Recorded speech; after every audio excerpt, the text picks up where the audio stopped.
Could it be hard times that strain my mind with situations that created complications in my life, like my father's past decisions and drug addictions, or my mother's death? I love your mom, what's next? I've already been put to the test, and I wanna let you both know that I forgive you, but I can't be concerned with negative. Yo. What's poppin'? What's up? What's up, dude? We're back. It's been a minute. Another episode. That's it. Don't ask me what number, but I think it's 12. I think it's 12. I think it's 13. I posted 10. I posted got a 10 notification today. for 9. I posted, 10 is scheduled. Okay, there you go. So I'm actually gonna post it tomorrow. I didn't realize I was that far behind. So we got to sit down. So yeah, we'll sync on that. I don't have to do that shit. Yeah. So what's going on, man? How's it been? What did you do this weekend? This weekend, man. After thinking about it, it's kind of hard to even remember. Did you work? Saturday I worked. Sunday, spent time with my girl. Oh, I checked out the new Spider-Man movie. Okay. Good. Spider-Verse. Oh, I liked it a lot. Okay. I've always been a fan of just Spider-Man and and Marvel and kind of like nerd culture. So yeah, you do that with your lady? Yeah, we went and saw it together. Uh-huh. She accepted me for being a nerd, so that's cool, man. I love her. You want to go to the lake this weekend, Sunday? I would, but I'm gonna be in SneakerCon Chicago. Oh, that's right. That's right. SneakerCon Schaumburg. We in this weekend or? Is it a 2-day event? 2-day, yeah. Okay, so good. It's gonna be a Saturday and Sunday, first 2-day event. In a while? Year. Okay, yeah, really? All year. Oh, so awesome. they've all been one show. So this Chicago. is kind of like summertime's here. It's full effect. Our product get there? You didn't screw that up, did you? Hey, and luckily I'm not in charge of that anymore. We got our supply chain manager taking care of that, and it's been there for like a week. Yeah. Okay, good. Product's good. there. Yeah. Better safe than sorry. Yeah, Fuck that. I'll make sure it gets scheduled to be delivered for Friday. So and you're going with Nick. Has Nick ever even done a show? Never done a show okay. once in his lifetime. Good thing he's a hard ass worker. Oh, he's a great worker. Yeah. So he's gonna be good. He knows the product. He knows the brand. He knows the culture. So it's gonna be dope. Is Fran having him take a camera or anything too, or no? I'm not sure if he's essentially taking a camera, but he's taking the social media phone. Okay. To essentially take some photos. Awesome. Create content. If you don't know who Nick is, he's our photographer here at Resjuvenator, a super dope photographer at that. So yeah, it's gonna be some good vibes out there. Does influencer manager as well? Yeah, hopefully he creates some new influencers. I mean, it's Nick's good. Nick's awesome. Nick's a good dude. So the what? Expensive cargo. What's that? Who's that?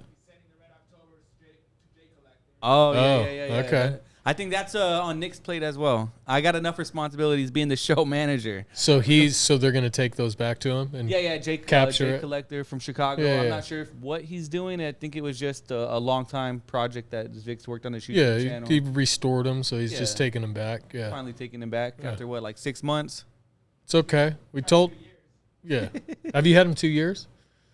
Vic's talking to us from the background. Yeah, 2 years. That's a long time, but whatever. It's been like a year. So a year. Yeah. 2 years ago we went. Yeah. Picked up like 20 pairs of shoes. The following year we went back, delivered a bunch of stuff, picked up those Red Octobers. Got you. A year later, finished them up. Okay. Now they're going back. So. Question, I guess, is are they worth more than they were a year ago, or is it about the same? No, they're worth a lot more. More? Yeah. They were trash. Oh, okay. So Yeah. there. Okay, good. Awesome. And I wonder if he's gonna try to send us back with some more. He's like, all right, well now I got these He might. platinums. That's fine. these. Bring some heat back. Gives us some content to create. For sure. Yeah, so SneakerCon Chicago with Nick this coming weekend. You're about to hit the lake. What else you got planned this weekend? Yeah, I mean, Sunday I think I'm gonna go to the lake. Saturday I'll be, my wife's working, so I'll be hanging with Paige all day. We might do something Saturday night because Akil's girlfriend's Paige. It's her birthday, so they want to do some. Are they back yet? Or when do they come back? No. They come back Saturday, and they want to go out Saturday night, which I don't know if it's a girls thing or if it's supposed to be everybody. But she wants to do like midnight bingo at the casino. And then Katie actually leaves town for another week because I'm leaving town Tuesday to go on my EO retreat. Yep. So she's going to go back to New Mexico and do some more tattoos work and visit her mom. Nice. So she leaves Sunday. So Sunday I'll go to the lake and it'll be fun. Keel's gonna be out there with you I haven't even asked Akil just because he's in Puerto Rico. In Puerto Rico doing his thing, and I don't know when he gets his daughter back. So we'll see. I'll ask him though. Yeah, I think my buddy Scott might come up as well. And then I asked a couple EO guys if they wanted to go. So Anyone else from the business? I know you also put a Slack out to the company. No, nobody ever wants to go, bro. I don't know. Hey, You're whatever. intimidating, man. I'll keep asking, but at some For point sure, I'll yeah. stop asking. I've been on there. Keep asking. I'll definitely get back on there with you. Yeah, Get no. that wakeboard and kill myself. I think last time what it was is because like I had shoulder surgery. Yeah, so like I that's- kind of felt the tug on my shoulder and I gave up. Yeah. I was like, oh no, like I don't want to like risk it, pull out of place or tweak my shoulder. Your shoulder's better now, though. I mean, I've been in the gym. You should. Well, you should getting look. stronger, You but, should look into peptides for that. What is that? What explain? So that to me. peptides is, I mean, it's kind of a hormone replacement therapy thing, but it's basically the peptides are going to help you heal much faster. Is so it a shot? yeah, it's a shot. Oh no, I don't do needles, man. Oh, okay. Well, yeah, you won't be able to do that. Is it something that someone administers to you? No, or you like- do it yourself, but it's yeah, I not. can't do it, It's bro. it's a tiny insulin needle. That's like telling me you want me to cut myself. it's like a tiny insulin needle. It's I don't do needles. you know what I'm saying? subcutaneous. Yeah. If like the doctor was gonna do it for me, Yeah, no, it's every day. So I think it's 5 you gotta days a take week. a shot 5 days. Yeah, that's how I got my shoulder better.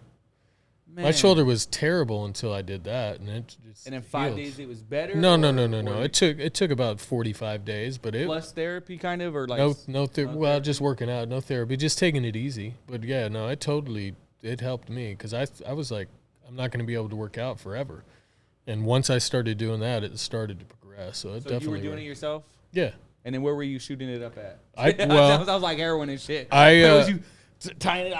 I was just doing it in my stomach at first, but after talking to Shane, he did the same thing, but he like double dosed and he did it right in shoulder. So I started doing it right in my shoulder, in my bad shoulder.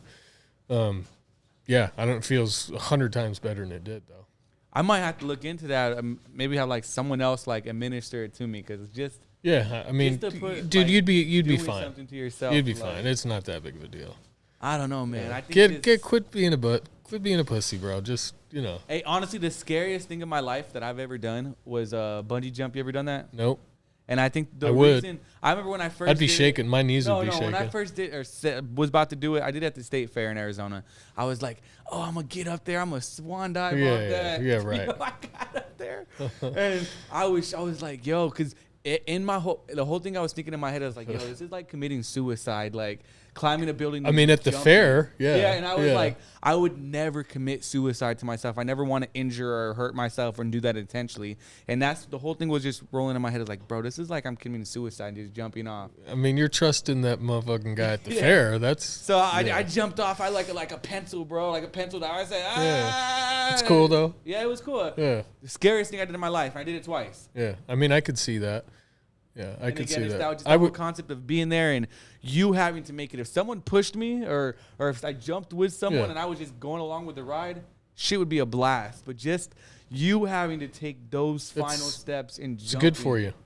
Yeah, I did it twice, like I Good. said. It's so good for you. The Yeah. second time, I was just as scared, but I did it. Yeah. No, that's good for you. Yeah, but You still. gotta- and you I gotta- think that's the same way with that shot. Like You me got to having challenge do yourself. it. It's dude. It's. Like, I can it's get a easy. tattoo, but if like tattooing myself, I could never do that. That's just Oh, like I could easy, no problem. You did get a new tattoo? I see did get right a new there. tattoo. Yeah, that's Paige's first signature right there. Like identical exact. Did she do the heart too, or was the heart? She just did it. extra? Yeah, she did it twice. She drew it. She drew this one and another one. This one just had a lowercase g, which I thought was better than all uppercase. Could just Yeah, it looks look cool. a little different. Yeah. So yeah, it's cool, man. What's the next tattoo you got planned? You got a wife that does tattoos. You can be Yeah, all but fine lined up. she's not. It's different. Yeah, It's I don't want a fine bunch line. of fine line tattoos. Yeah, no. I mean, if I were to get a new tattoo, like a real one, it'd probably be a portrait of my daughter. Where at? I don't know that. Probably on my chest or something. I don't know. Depends. Like from like her baby photo or her yeah, right now? or I a certain haven't age? decided that. I don't know. It's a good question. And maybe it starts at baby and it's like a transition, so it's got her face here and then it becomes Like her growing up. yeah. Who knows? I don't know. But I'm not in any rush, man.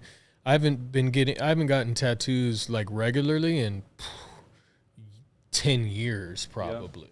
Like I do want a tattoo, but like I don't want just one tattoo. Like I want to get like if I'm gonna get it, I want to get like a sleeve. it's a big commitment. It's a big commitment. And it's an expensive Yes, commitment. and they're that's- they're more expensive now than when I was getting. yeah. them, for That's sure. why it's like that's why I don't want no hood tattoos. You know what I'm saying? I want like portrait. Like some angels, like a religious sleeve, or maybe like even like a Japanese style sleeve. Yeah. Like those, that's the type of art, you know. It's not just tattoos, it's art to me. You know what I'm saying? Yeah. So I would get like a leg sleeve or like an arm sleeve. I think that'd be pretty dope. But again, I got multiple thousands of dollars. Thousands and the weight. Yeah. Good tattoo artists now are like so booked because years. yeah, it's crazy. When I was getting tattoos, like I mean, I'm 46, so I started getting tattoos over 20 years ago before it was like cool. And now it's like everybody has them and everybody wants them. Acceptable, Yeah. So it's like, because I called this tattoo artist that I found on Instagram, and he has literally a 2-year wait. I believe it, yeah. And you have to pay like up front, like Yeah. Yeah. And it's a full day. Like he doesn't, they don't do it by the hour. It's like you're just paying them for the day or the half a tap day. out session or something. Yeah. And I've gotten some where I've almost tapped out. I bet. The one on my side, bro, I was this close to saying, okay, 3.5 hours in, I'm just like counting down from 1,000, like just trying anything I could to not. It hurt so bad on my side.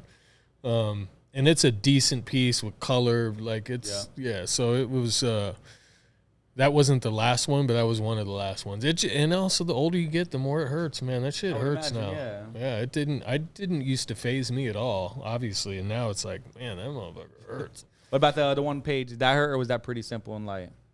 Oh, these don't hurt at all. Yeah, no. I'm about to say, like, my tattoos experience have been pretty light. I only have words and letters.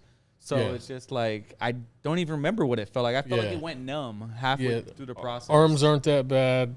I mean, when you get into here, it's a little bit worse. And yeah, I got the back, you know, like in the back of my arms tatted, and they were saying, oh, that was going to hurt. But again, I don't even remember.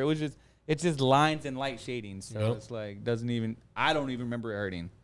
Well, let's get into this podcast and really discuss last week's intentions. All right, last week's intentions. I guess I'll go first since Sure. you're bringing it up. Yeah. My intention was not to eat no fast food. Yep. Uh-huh. And I didn't eat no fast food. Good for you. I even took my girl to Chick-fil-A because she loves that shit. Yeah. She only eats her mom's Mexican food and Chick-fil-A. That don't make no sense. Okay. Well. But she don't like anything else except Chick-fil-A and her mom's Mexican food. Well, but yeah, she's I going to have there, to expand that palate a little bit. I even thought, I was like, you know what? Maybe what if I get the grilled chicken? But I was like, nope, I got food at the house. Yeah. I'll get you some Chick-fil-A and then, I eat at home. Awesome. Good job. I don't even remember what mine was. Last week's intention for you? We interviewed Mick. Yeah, I remember that. I don't remember. I knew that I couldn't start it until a specific day because of whatever it was. I don't remember. Was it reading? I don't think it was reading because I wouldn't have thought that. That's how bad. Yeah, I'm not doing very well with these intentions. And it's your idea. I know. Well, hey, whatever. But I do know what the week before intention was. Yeah, I know. Do you remember that? Yeah, and I've slacked on that one too. I've put some thought into it. I just haven't put anything on paper. So because Mick, we brought Mick in. I remembered what it was. Yeah, it was to build more of a structure for the podcast. That was 2 weeks ago, but I remember what last week's was. Well, what was it? If you don't remember, that means you haven't been doing it. Well, I probably haven't. You were supposed to not journal, but essentially write out Haven't been doing affirmations. Totally forgot.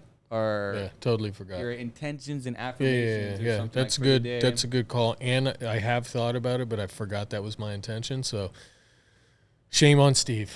Shame on you, Steve. But for people who are just listening, break down essentially what your goal for that was, or what essentially were you doing every morning when you woke up? Yeah, it's just affirmations. Just writing affirmations and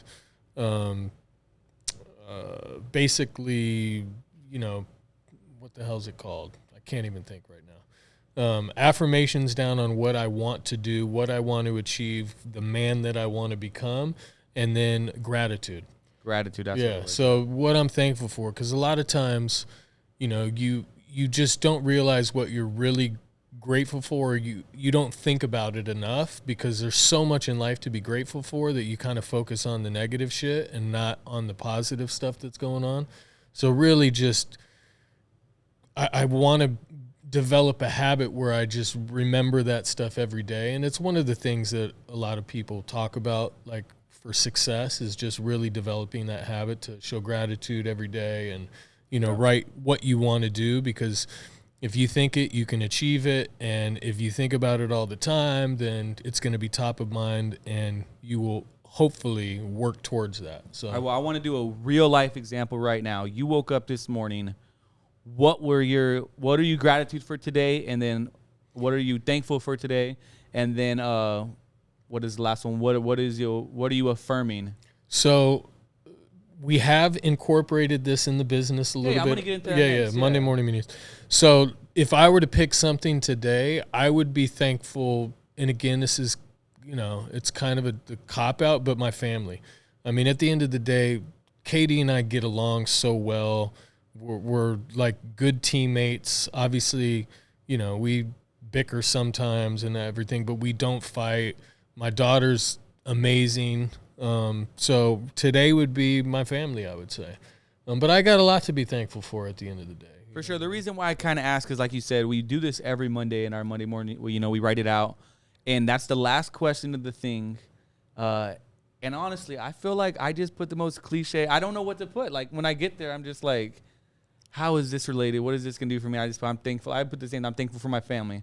I'm thankful for my bed. I'm thankful for sleep. Well, you're thankful to be able to wake up in the morning. Yeah, like I know. You but did. again, I just feel like we've been doing it for so long. It's like, man, I already said this answer. What can I say this week? Like, well, it could change to your girlfriend. I'm thankful for my job. I'm thankful for. I said those already. But it's okay to continue to be thankful. Okay, for as long as you're giving me the green light, if I could put the same thing every week or every other week. You should think about it and try to, like, that is part of the challenge, is really thinking about other things that you're thankful for. Like you should be thankful for your ability to stick to the things that you're doing. Like this podcast, thankful for the podcast because it's starting to get you to work out and eat better and do, like, you got to like dig a little deeper. And that's why I sent out to the team that 7, I forget what it's called. Yeah, like what you want. 7 things to identify like what you want.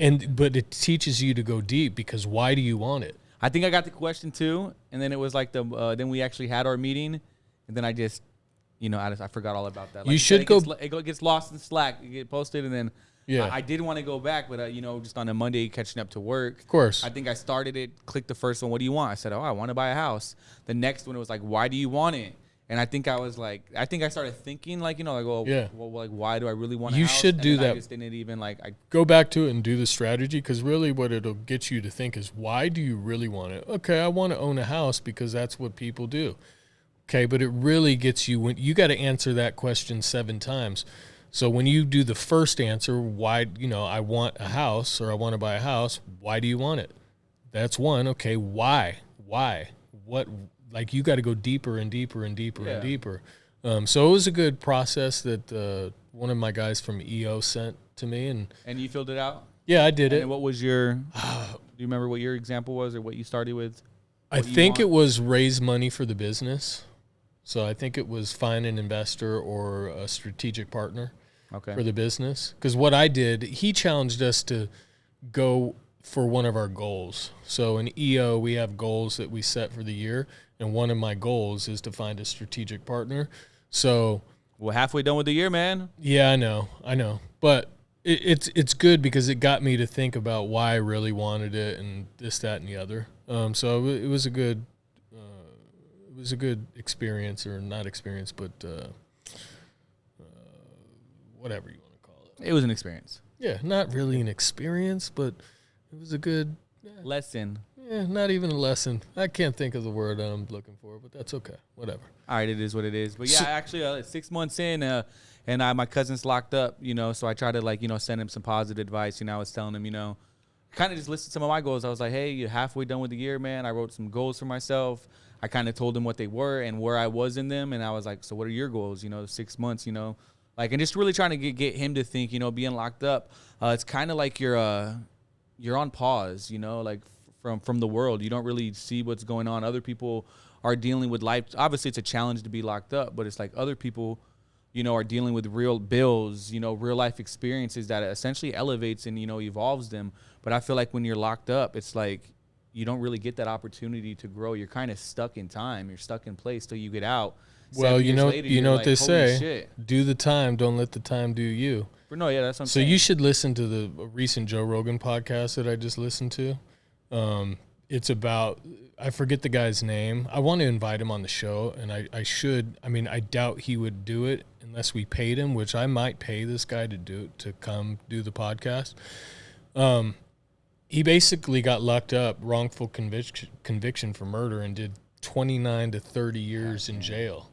But his outlook on it was, I'm going to do the time. I'm not going to let the time do me. So he studied and like, I don't even want to chop up his story, but they got him out on a wrong, acquitted him or whatever, pardoned him or whatever it is that they do. And just his story on everything that he's done, he's like super smart, probably read every book in the library. If your cousin isn't reading and taking advantage of that time, because when I was in jail, I read more books in jail than I have ever. Life, yeah.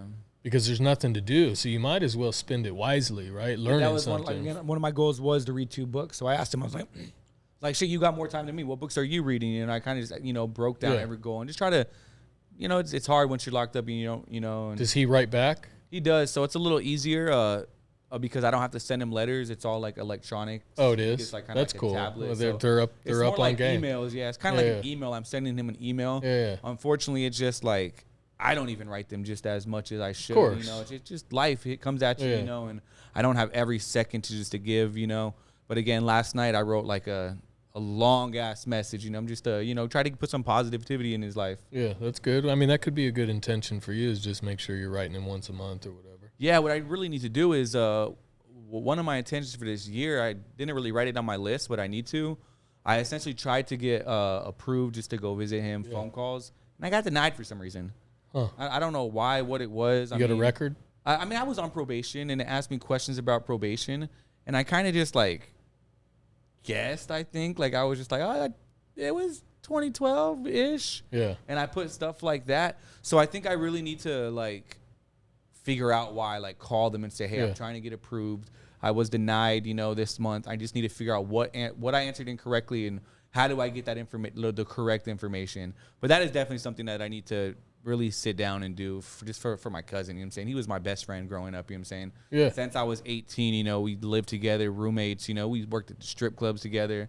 That's my road dog. We went on a cross-country road trip together. Yeah, for we sure. just did everything together. So. Yeah, I think that's probably valuable use of time just to figure that out because, again, I've never done that much time. I'm guessing he got 7 years. It's 8.5, 9. I mean, like a 10-piece actually, but good time and a half, time served. Yeah, he got 6 more years. It's a long time. Yeah. So, how long does it normally take him to respond to you? It really all depends. When we are going back and forth, it can be a day. Sometimes it takes time just for them to approve a message. The facility has to essentially read it and go through it, skip through it. And sometimes it can be pretty quick. Other days he says, bro, I always put the date and the timestamp. When I put it, he's like, I didn't get this until today. And, it does take a couple days. Other days I'm sure he sees it. He just doesn't want to waste his stamp to essentially, we're not texting back and forth. It's more like a letter type of vibe. It's cool that they updated that, though, and you're not actually sending in actual letters, which avoids contraband and some other things. Some facilities are like that. Again, I have another really close friend, I've known since I was, 17, 18, and he's locked up, doing around the same amount of time. And he still got to write him letters, you know what I'm saying? Oh, really? Yeah, still write him letters. Interesting. It's just challenging, man, to sometimes to get the time to be able to just do that stuff. I just get so caught up in life. Work, my girlfriend, just my dog, just everything, You don't got to tell me. It's just I got a hard time calling people that I've known for years that are, out and can answer the phone, let alone sit down and write a letter. Yeah, I try to tell him it's my mom. Bro, man, I don't see my mom as much as I should.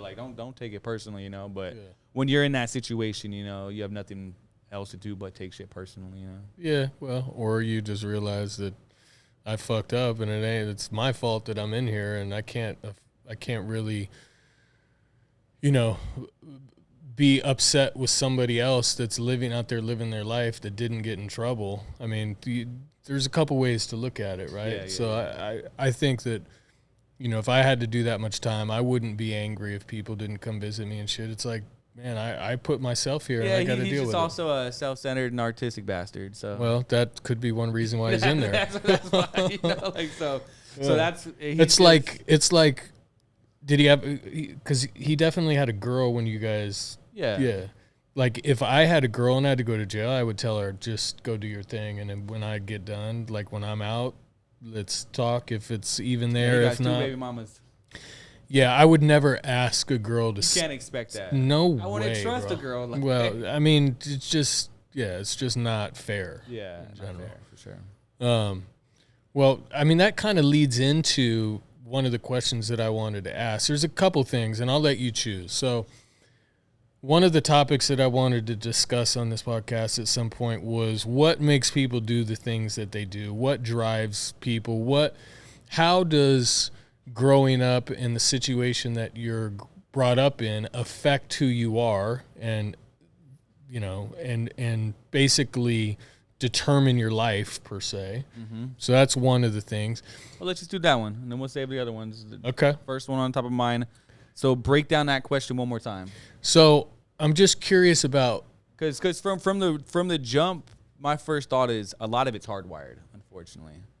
well, but you are a product of your environment. 100%, you know? So how much of it is the environment that you grow up in? And then if you grow up in an environment that is negative and limits your, you know,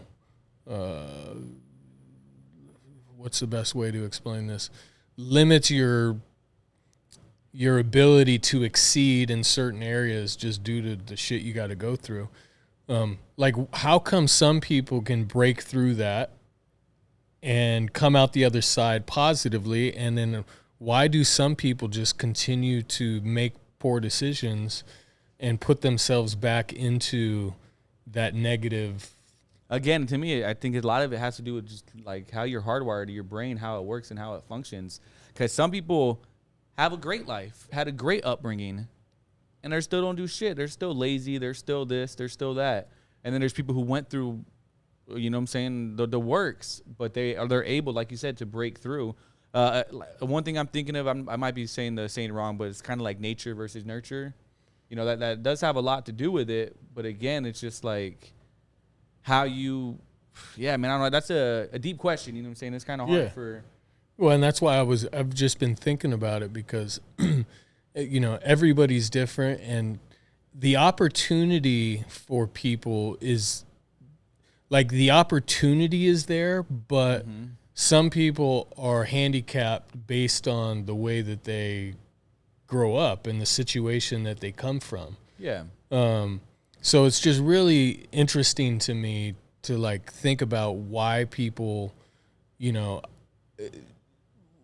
how some people have the ability to cut through the bullshit and change their life. Like, I think what sparked this is that Joe Rogan podcast that I listened to with this guy, because he was, I mean, I think being wrongfully convicted probably has something to do with that too, because you're like, fuck that. Like, I'm not gonna, because I'm put in position and they did this to me.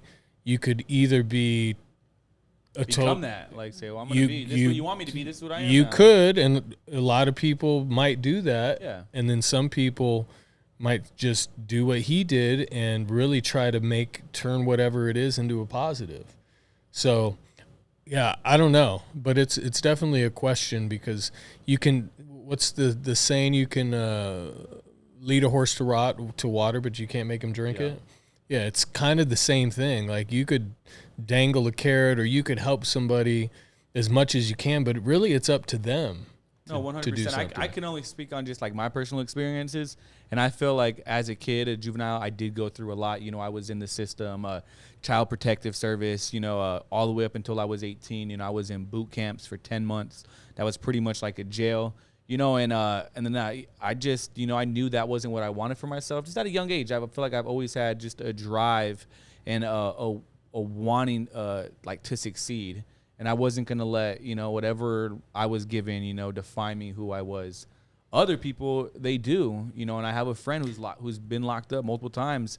And again, like I would love to say when he gets out, he's going to learn his lesson. But like, I just know him as a person. And it's sad to say, like, I don't think when he gets out, I think there's a really good chance he's probably going to get locked up. Well, and which is and he just doesn't want it for himself, and he's which is accustomed and understandable. comfortable. I think part of that though is too, they make it very challenging for you to succeed. Like the system is built, it's a business, right? Like the system is built to thrive and make money. At the end of the day, they want you to come back. They're not putting tons of energy and resources into making sure that people don't come back. But there are those resources out there, and it's just There are. people, if they're going to take advantage of them or not, or if they're just going to become another number in the It's system. just once you have that felony on your record, your opportunities, again, you're talking to a felon. Yeah. That I knew that I had to do something. Like I couldn't wait for something else to happen. I had to do something. It's an interesting topic though. Yeah, 100%. It's just hard to kind of like, there's not a defined answer for that, you know what I'm saying? Because everyone is different, like you said, some people do. But is some it, people don't. so on that note though, you feel like when you started getting in trouble, what do you think it is? Like how old were you when you started getting into trouble?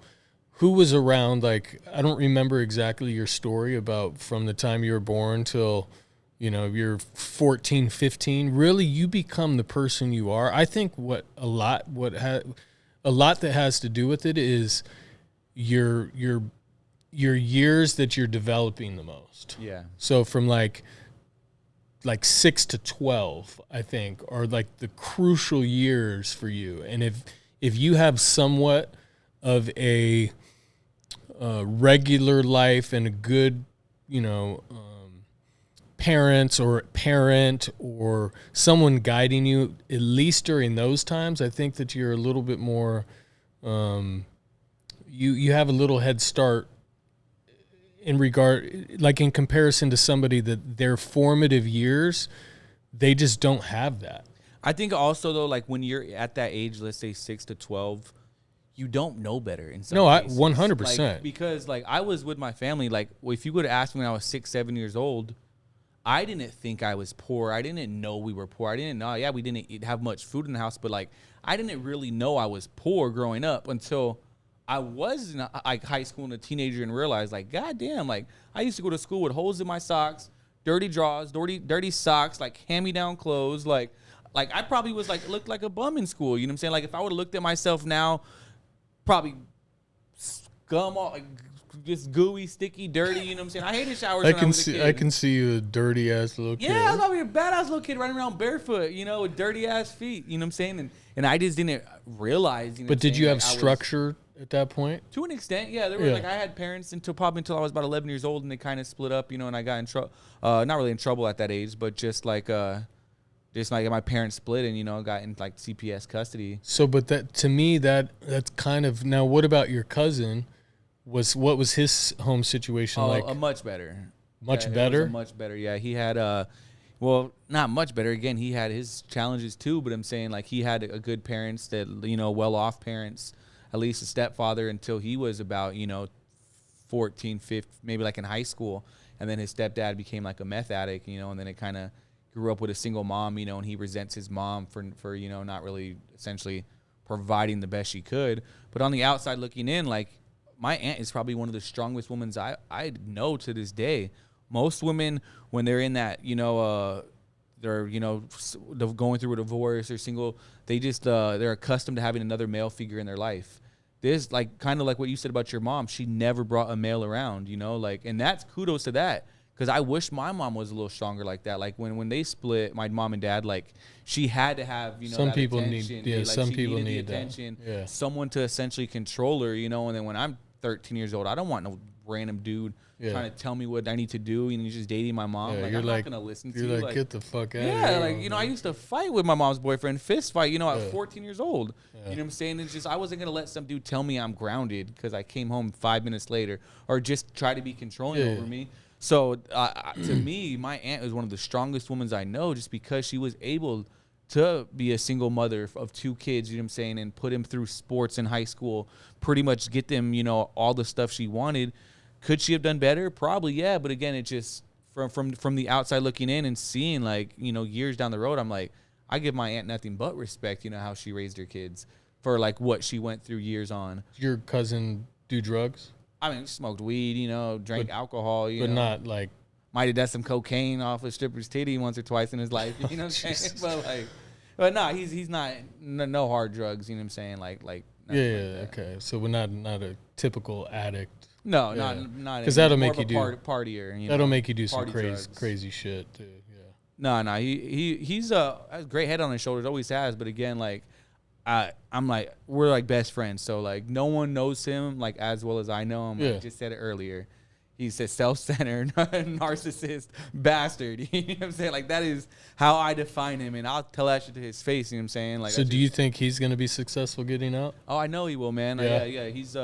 He's always hustler mentality, that drive, you know what I'm saying, when he was 17, 18, you know, moved out on his own, had his own, you know, always had cars, always figured shit out, you know. Yeah. He got in trouble before, you know, again, being 21 years old on Mill Ave on the street, got in a fight with a kid, hit him, dude fell back. One time, dude fell back, essentially went into coma, almost died. Yeah, okay. So now he was looking at some crazy time, and he was able to bounce back from that, you know, and really, you know, just be successful, you know, and I mean, success is into the eyes of the beholder. You know, you can't really define one man's success.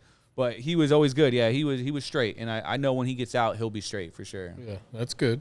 Like he's in there, he's reading, he's looking at essentially trades. You know, Yeah. trying to become an electrician, learning Spanish. He's like, oh, bro, I'm learning Spanish. When I get out, I'm about to get all the Latinas. That's funny. Yeah, He's like, I mean, you thought I got him before. Wait till I get out. I mean, that's using the time wisely. Yeah. No, so he has a drive, like comparing him to like, you know, my cousin to like my close friend, like.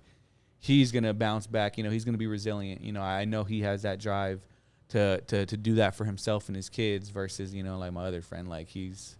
Yeah, it's got to be crazy, man, is having kids and being stuck in jail and not really being able to see them. I know that my daughter, man, I would go nuts, bro, if I couldn't give her a hug and just hang with her, man. So that's got to be one of the most challenging things about being in there. Man. Yeah. Well, luckily he has a good first mother of his child, so she's like we'll do calls with him so he could like FaceTime his son. They drive out to the jail so he could spend time with his son. That's cool. The second baby mama, not the best. Yeah, well, you know, that's what happens when you have Off the multiple. record, I can tell That's you what some happens things. when you have multiple baby mamas. Oh yeah. Yeah, your chances of a good one, they go up, but your chances of a bad one go up too. Yes, sir. Oh man, interesting. Well, shit. What else we got? Well, how do you feel about that? Obviously, I shedded a lot of light on it. What is your take on? Yeah, I mean, I don't know. I think that again, I into my questions about the formative years. I think it has a lot to do with that, like just what your situation looks like during those times, and if you have a positive role model in your life. I think that if you don't have one during those times of your life, man, that's not a good thing. And that's going to pose a lot more challenges. Luckily, again, for me, my mom was a positive role model in my life till I was 15, and then it switched. So I think that if it wasn't for her, you know, raising me into that point, then things could have been a lot different. But yeah, I never really thought about this until, like, you know, again, years later, till you really think about your childhood. I didn't have really that positive role model in my life. But I do kind of stem, you know, some of my like success and work ethic drive to a man named Tim. I used to go around selling door-to-door candy, and he was just, you know, me, my brother, and my sister, we all sold candy, and that pretty much just taught me the value of $1 at a young age. And I was like, yo, shit, if I want something, my parents aren't gonna buy it for me. I gotta buy this myself. How old were you when you were I was doing 11 years old when I first started selling candy. Yeah. But then I did it pretty much all the way till high school. Until I was high school, I said, fuck that, dude. I'm going to go to the dollar store, buy my own bin, and sell my own candy.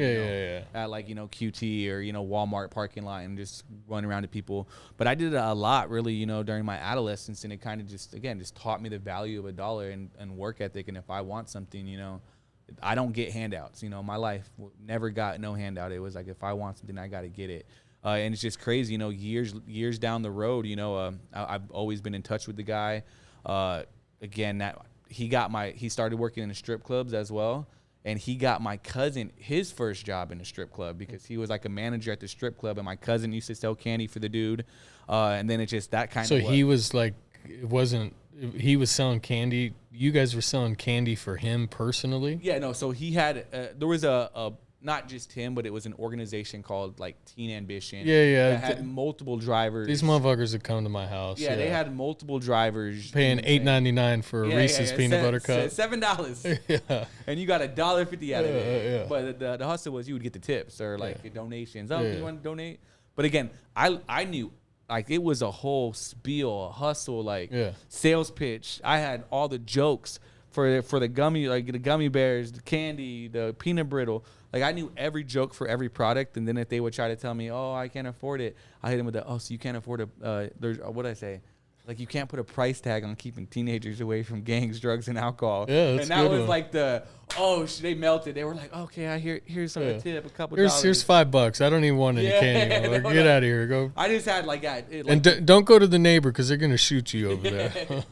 So yeah, just that dude, he kind of really just put in like that sales pitch to me, and like that's good. And, 11 years. Respect it. Meanwhile, we used to fight. He used to make the kids fight and shit. Really? So Not make them, but he would like, they're just kids being kids. You know?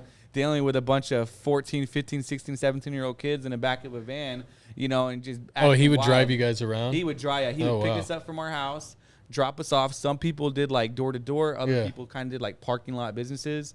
And that was kind of like, my cup of tea was just, I was like, I hate going door to door. But if I'm in a parking lot, it's just more fast paced. Next. That explains why you're good at shows and you're good at that stuff. I like being out there and just buy. See, I started selling candy in junior high, but it was more you come to me. I ain't out there slinging. I'm not going. I did that too. Yeah, I would steal stuff from Food City. You know what I'm saying? In the morning. I never did that. I had chocolate bars. I had, you know what I'm saying? I would take the paint markers, sold them to all the taggers.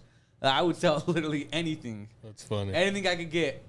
Yeah, packs of gum, it all. Like, would sell it all. I'll sell you a single slice of gum. Yeah, for the right price. $1. So, I mean, back to the conversation, I think that has a lot to do with it. It trips me out because some people just, they can change their life and some people can't. And it's like psychology. I don't know that much about psychology. I should have probably taken some psychology classes. Me too. But it's interesting that some people can connect the dots and some people just can't, or they don't care, or they don't want to, or whatever. Because some people are cool with, hey, that's what they know. Maybe that's all they've seen in life, and that's just what they're gonna do. So yeah, I mean, interesting topic, but I wish I had the answer because I'd be a billionaire probably. Right, 7 books. Yeah, 7 books. No books. But you do want to write a book, right? I am gonna write a autobiography, kind of. Let me guess, it's gonna be called Defy the Odds as well. Well, probably Defy the Odds. Yeah, I might as well keep it going. Yeah, just defy the odds, fellas. Branding. Yeah, and the other conversation that I wanted to talk about is when, and you're not going to have the answer, but this is something that I've been struggling with my mind that I've been talking to some people about.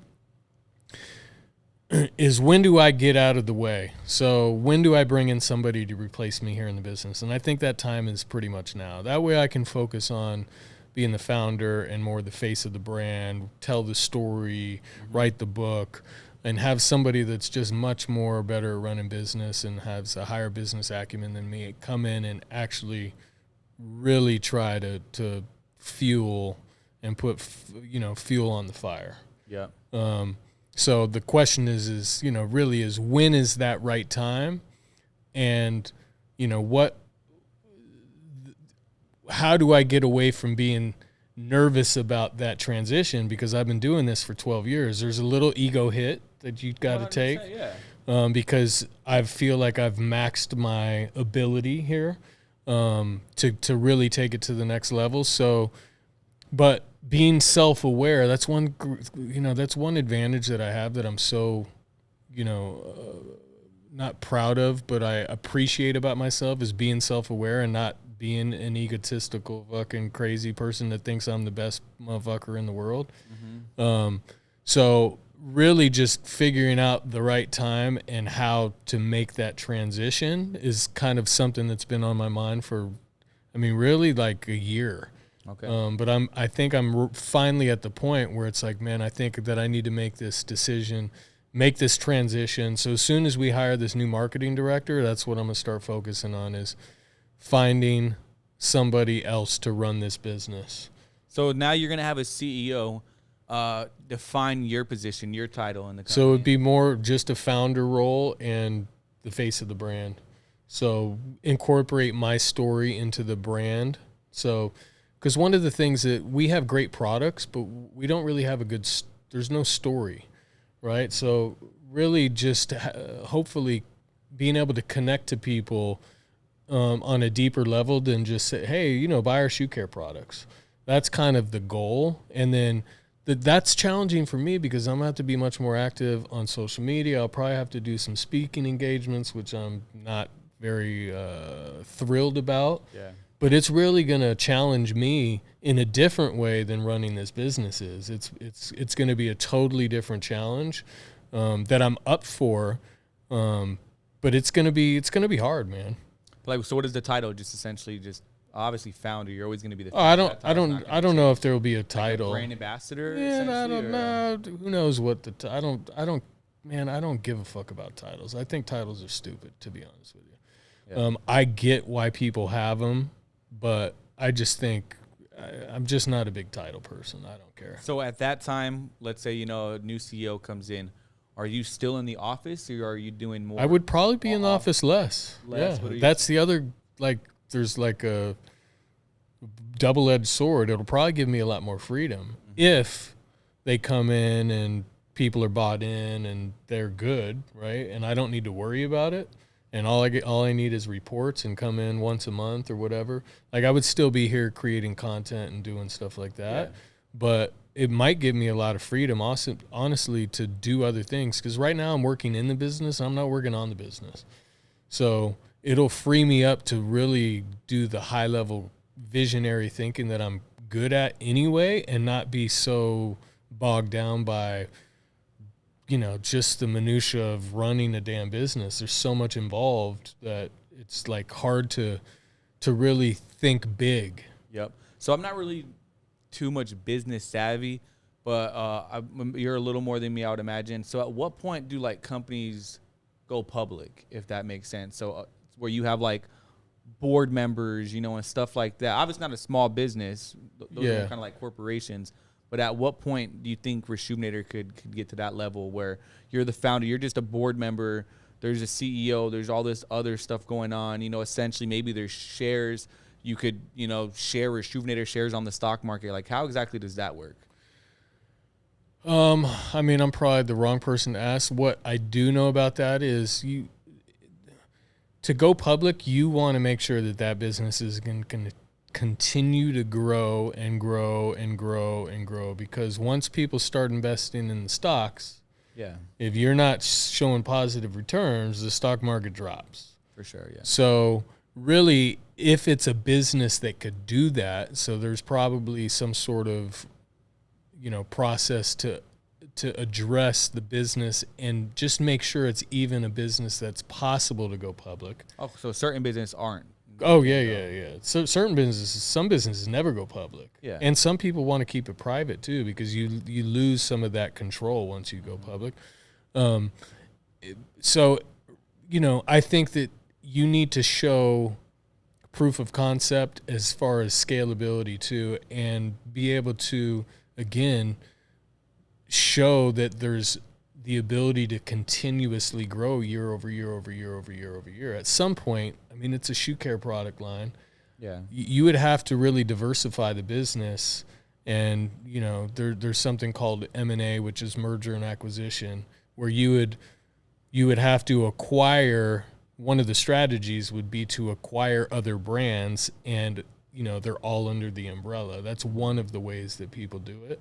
Is they just acquire more brands, which adds to their revenue number and their bottom line, and that's how they grow. So there's a few different ways that you could probably do it. I don't know enough about it to really, give you any more examples on that. I was curious, if there was ever going to be Reshootinator. Yeah, that's not the goal. Really what it would be probably is if we were to find a strategic partner, get an investment, we would grow it to a certain point. That strategic partner would help us find another buyer. So, the way I see it happening is we get investment, sell some of the business. Let's just say I'm throwing random numbers out there, 50% of the business. That strategic partner would really help us accelerate the growth so they can get their money out of it. So they buy it at this valuation, just say they buy it at $50 million, they help get it to 200, then they reap the benefits of that. So that's kind of the strategy that I'm looking for is get it to a certain degree, get it to the point where a strategic investor is interested, which we've already had multiple people interested. Unfortunately, last year wasn't that great, so I'm trying to turn things back around.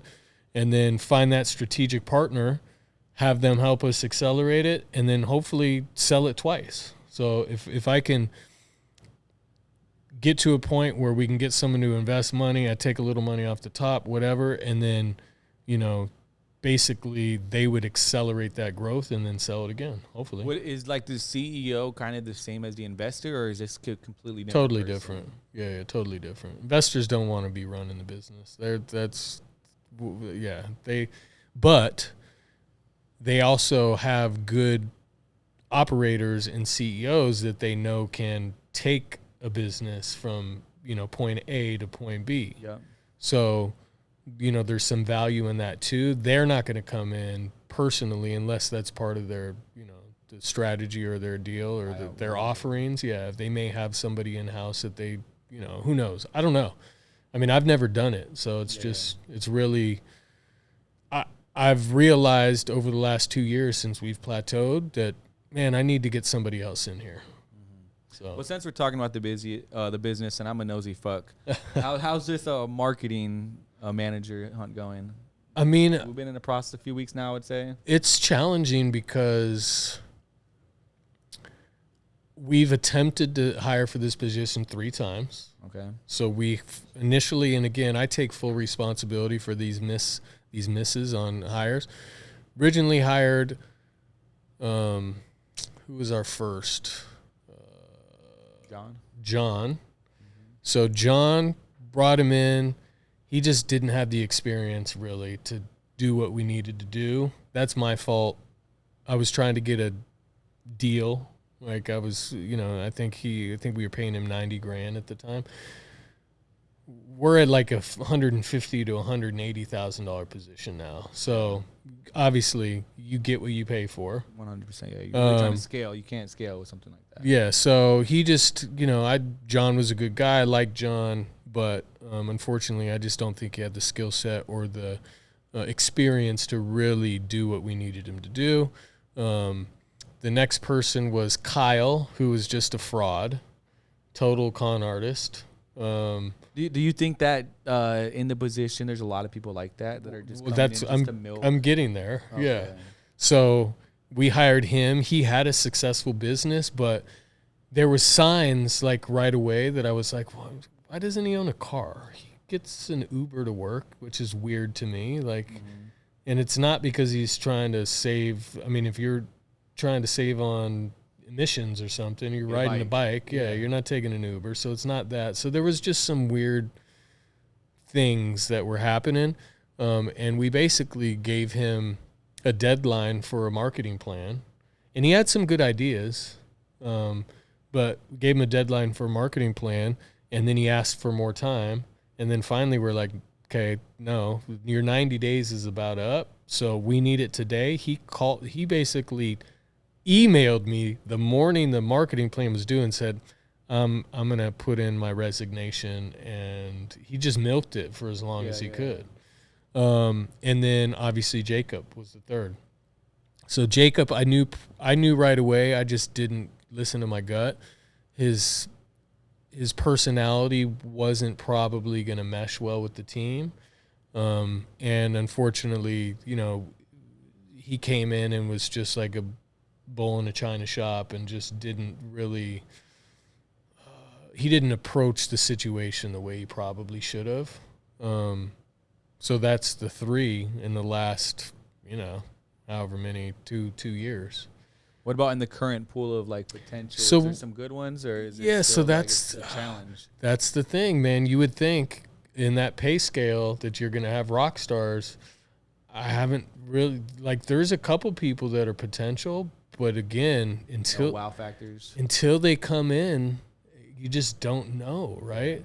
But, we're asking basic questions, and you would think that these people would know the answer, and they just dance around the question, or they're not specific enough. Like, one of the questions is, how do you let me think about how's this question worded? How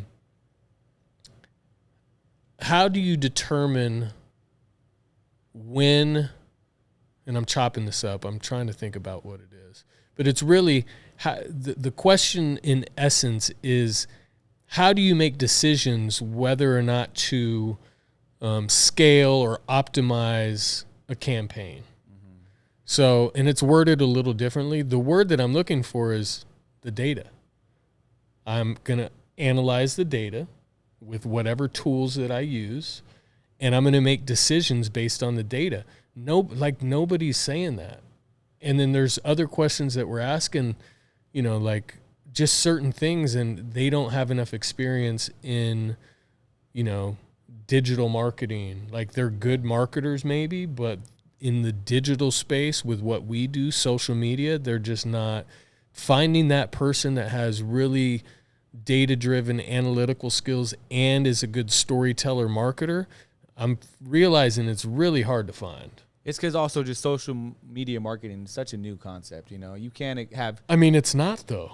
I mean, the last 10 years... 10 years is 10 years is 10 years. Yeah, 10 years of experience should be pretty good. Yeah. I mean, we've been doing it for 10 years. Yeah. So I'm not going to hire somebody, and I've told every candidate this.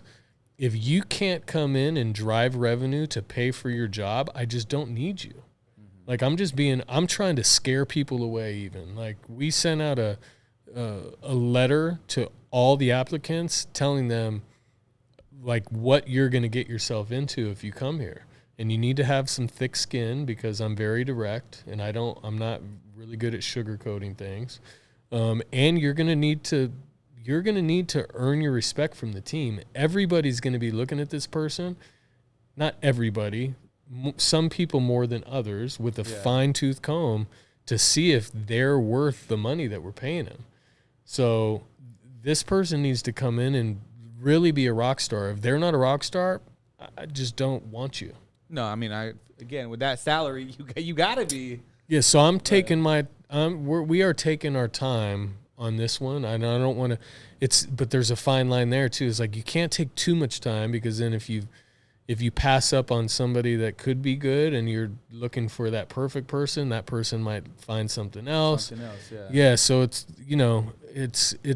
it's challenging, man. It's challenging. I'm hoping that we can find somebody, in the next few months.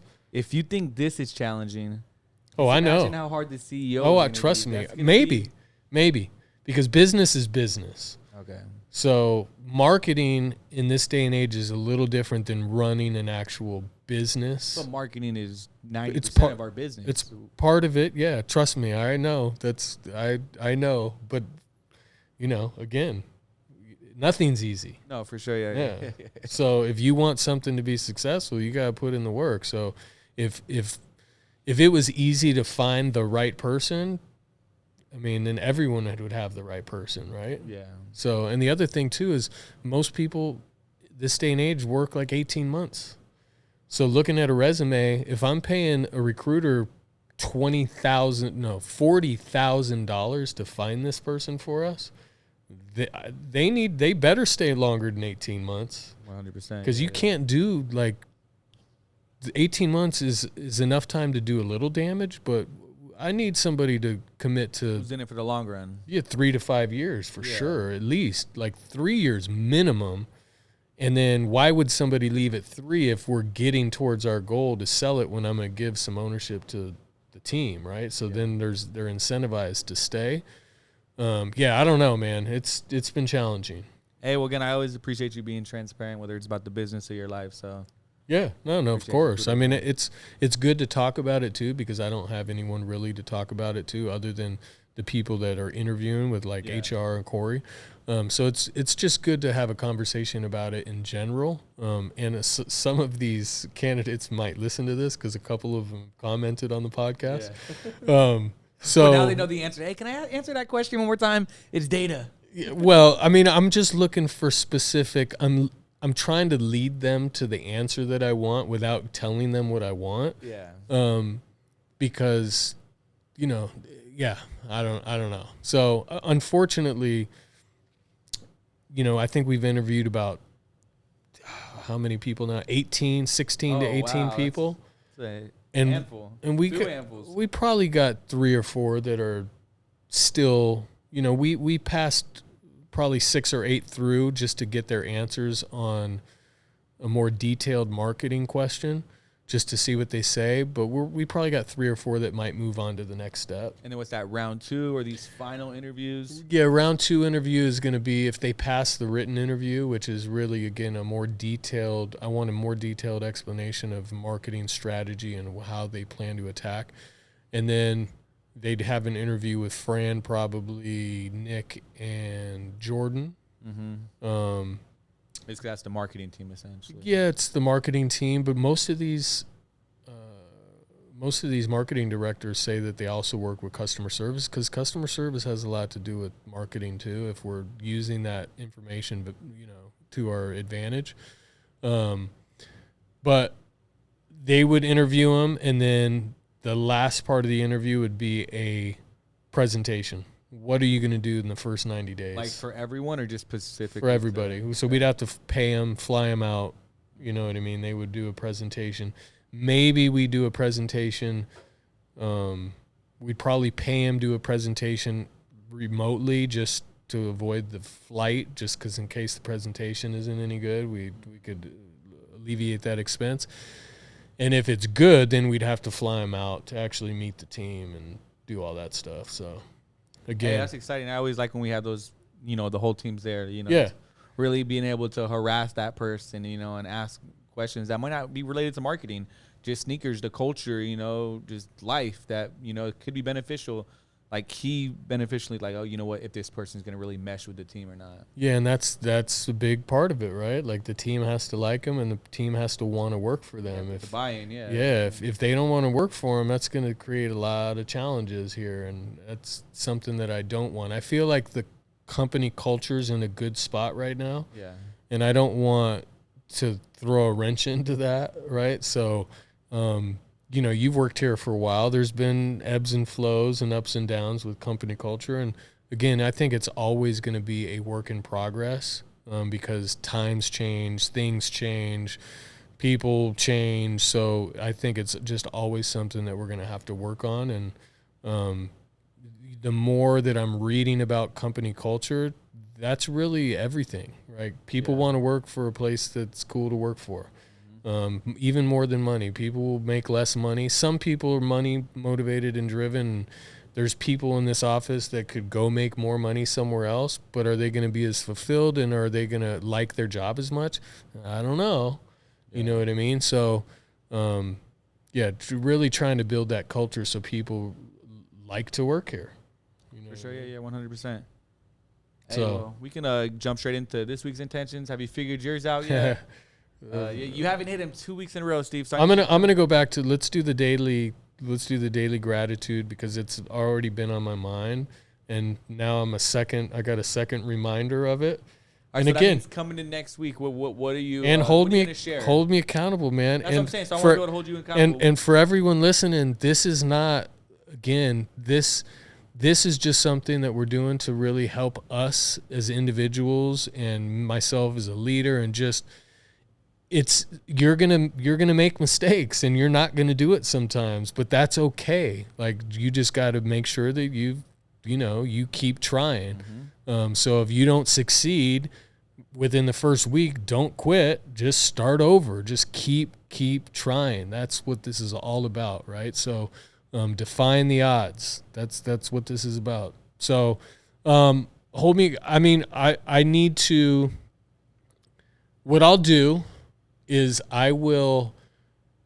this is how you can hold me accountable. I will start posting one affirmation on my social media page a day. For the gratitude, maybe even a gratitude. So what do you mean by too. posting it? Like, is this a square? This is a story? You're just gonna Yeah, just post type it in on your a story or say, something. Yeah. Today is gonna be a great day. I'm gonna Yeah, for those of you, achieve a great workout. yeah, whatever my morning gratitude or my affirmation is. All right. Then. So I will start posting, which is even more of a challenge because I'm not that big on social Double media. whammy. It's a double whammy. So now I'm having to post on social media and come up with this. So what I'm going to have to do is I'm going to have to put it on my calendar, because that's part of the problem is if it's not on my calendar, I'm going to get sidetracked and then I forget. I'm the same way. Yeah. So I'll put it on my calendar, and then that way I remember to do it. The real challenge is going to be weekends, which I'll have to figure out. Yeah. Cool. What about you? And I know that you ordered food from Shane, so I know. Yeah, but I'm gonna. Yeah. I mean, you're. Monday. But I told him. I talked to him. I had the conversation. I said, "Hey." Yeah, but the order he puts in the order today, so you're already ordered. Okay, cool. It's coming in Monday. Monday. Yeah. Good for you. Okay, what's your weekly and this week's And intentions? again, so last week's was not eating fast food. Congratulations on that too. I think I just need to continue, kind of. Do you feel better? Nah. No. Did you get that article I sent you about reading, or not reading, about sleeping? When did you send it to me? You're not on social media, huh? I mean, sometimes I download it, look for a little bit, then I just delete it again. So I sent you, it was on social media on Instagram. There was some. Well, I'm going to have to re-download it so I can hold you accountable, so I could watch these stories. Yeah. So you're thankful for every day. Yeah. Even on the weekend. You might be saying, I'm thankful for my boat. Post a picture. Woo! On the boat. That might happen Sunday, maybe. So let's what's talk about the article? What was it? I mean, I'll read it right so it's after just this. about sleeping and how important sleeping is, and not enough sleep. Your anti-cancer fighting stuff is compromised, and there's just we have to figure out how to get you more time to sleep. Got enough sleep today, Steve. I woke up feeling great. Even if you, like, I understand you needing the second job, even if it's us working something out to where you come in later, like And I just need work at, like, during it, because obviously I have a night job. I mean, I can essentially work at night and get some tasks done. I need to get you, yes. So let's come up with something, because I'm worried about you not sleeping enough, just from a personal level, just all aspects. So look up that sleep is just so important, man. And with only getting 3 hours a day is like just so bad for you. That It's not every day. yeah, but you don't sleep enough. So if you have some ideas on how you could do some stuff, I don't. I just came to my head right now. yeah. Well, just think about it. Yeah. Like think about let's figure out how we can get you, a couple more days coming in late so you can get a little bit more sleep.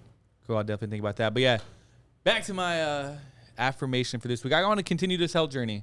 Like you said, I got some meal preps coming in on Monday, and my biggest thing is it's like portion control, man. Like I just want to eat. Like today for lunch, I was like, all right, I'm gonna have one before I came to work. I was like, I'm gonna have one sandwich and a soup.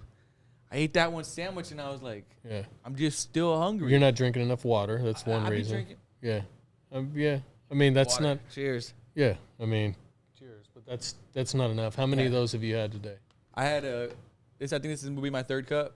I had Okay. So one cup coffee, then I had another one, and then this is my. that's this is my probably I'm probably one and a third. So half like of 16 those. ounces, 16-ounce cup. 12? Yeah. This is a full liter. So I've probably drank almost twice as much water as you did. Okay, well, that's good. Yeah, I definitely. See, that's my biggest thing is portion control, and that's why I want to get these meal preps. Yeah. Because that's It gonna, helps. it's gonna. I don't have to worry about even like when it comes to, like I told you guys, I don't know how to count calories, and you guys are like kind of making fun of me.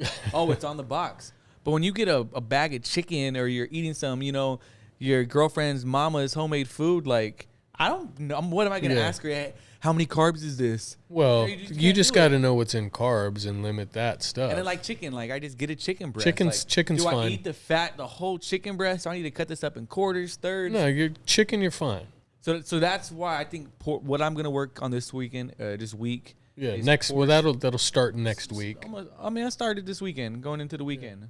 Okay. Especially I'm going on a sneaker con. I got company paying for my food. That's the hardest time. So I'm gonna make sure. I'm gonna make sure like my portion. I'm not gonna eat just to eat, just because And I love eating. Like, especially going somewhere. I'm going to Chicago. I'm gonna want a Chicago dog. I'm gonna want Yeah. Who are you talking to? Yeah. But again, so I think portion control is really gonna be like my main theme for the week and what I'm gonna try to focus on kind of moving forward. And hopefully this can be a reoccurring intention, where I start really kind of just starting maintenance halfway done with the year. It's a lifestyle. Yeah, like we're halfway done with the year. I've, I'm on track to a lot of goals. And, I've been hitting a lot of my goals, but the belly is still there. After weighing myself, I'm like bouncing. I was 195. Now I'm bouncing between like 185, 190, sometimes 192. So it's just like I want to get to 175. Like that would be a really good goal. If I could hit 175 and not just hit it like once and be fucking tired. Yeah. I want to maintain, 175, and I think that's a healthy weight for just my body type and my build. So I think that if you continue doing what you're doing, and we can get you some more sleep, I don't see it being a problem at all. I mean, I honestly think that. What did you say you weigh? 190-ish. 190-ish, yeah. Yeah. I don't want to see the scale over 190. If it hits over 195, then like I'm doing something wrong. You know what I'm saying? I'm eating more than once or overeating or doing something. So really trying to focus on my portion controls. And that's pretty much, going to be my intention for this week, going into this weekend and next week. What about fasting? Have you ever thought about fasting? Man, I just need food. Well, this is before we end this. I'm gonna probably fast at some point. Well, you're intermittent fasting. You've been doing that. Are you still doing that or not really? Yeah. I mean, I do it during the week because it's easy. On the weekend, and my daughter, I'm cooking breakfast every weekend. It's just not. I know that it's a challenge. Yeah, I'm just not even gonna try because it's just not possible. At work, it's easy because I'm in a routine and So that's easy, but I'm talking for a longer period of time. I'm talking a 3-day fast. So I was talking to a couple of the guys in EO, and we were talking about fasting. Mm-hmm. And one of the guys goes for like 5 days. Like no eating or just eating at night? No eating. Zero eating. I can't do that, man. But how do you know? You're talking about sleep. Like people say, oh, you get angry, irate when you don't sleep. I get like that when I don't eat. No, I understand. Me too. I get angry. So listen though. Let me finish. What they say is, and the longest I've gone is like 36 hours for surgery. But what he says is if you eat a big dinner one night, right? Yeah. And then you go the entire next day, the problem with you, which